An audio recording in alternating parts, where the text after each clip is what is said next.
और इधर बैठी है मेरी बहनों, उनको मेरा सादर प्रणाम। ये क्या बोलते हैं, बिजली कड़कती है तो क्या बदल देती है? जब नारी गुस्सा तो क्या होता है? प्याज नहीं बदलेगी, घर में रोटी नहीं मिलेगी तुम्हें। तो सबसे पहले नारी को खुश रखना बहुत जरूरी है, और नारी खुश होगी मरती है। आज लक्ष्मण जी, इनकी हाइट देखो, यहाँ से लेके यहाँ तक सब लंबे लंबे हैं, मैं ही छोटे लगते हैं उनके बीच में। आपकी बेगाना की धरा पे आई हूँ, इतना प्यार और सम्मान दिया है। मैं यहाँ 6 बजे आ गई थी, और जिसके लिए प्रिया सदा आपकी आभारी रहेगी, जब तक आखिरी सांस रहेगी आपका ये ऋण रहेगा मेरे पे कि आपने मुझे इतना प्यार और सम्मान दिया है। और मैं लक्ष्मण जी को कल शाम तक सपोर्ट करूंगी, उनको मजबूत बनाऊंगी, और जो ये रैली निकालेंगे उसमें मैं इनके साथ पैदल यात्रा करूंगी। मैं पहले एक सभा करने आई थी, पर इतना प्यार और सम्मान मिला, और लक्ष्मण जी को देखा, आप लोगों को देखा, तो सोचे प्रिया 24 घंटे तो रही जाएगा में, आगे तो पता नहीं है।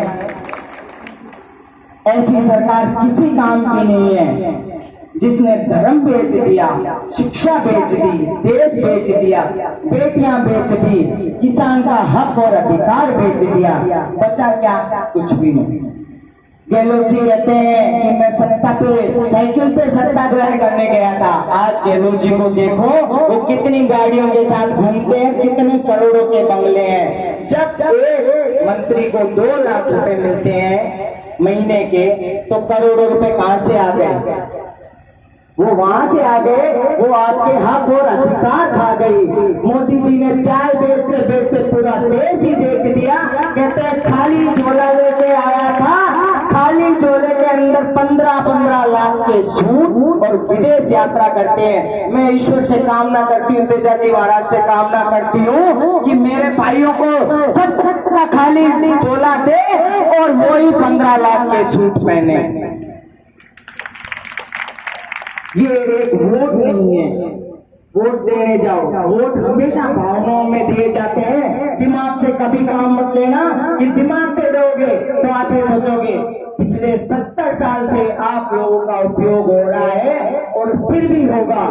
वोट देने से पहले एक बार अपनी माँ की तरफ देखना और सोचना, वो माँ वोट करेगी तो उसकी ये भावना रहेगी कि ये सरकार मेरे बेटे को नौकरी लगाएगी। एक बहन वोट देगी तो ये भावना के साथ देगी कि ये सरकार मेरी रक्षा करेगी। एक भाई वोट देगा तो ये सोच के देगा कि मेरे घर में 2 पैसा इनकम आएगा। एक पिता वोट देगा तो ये सोच के देखेगा कि ये बुढ़ापा मेरा आराम से निकलेगा।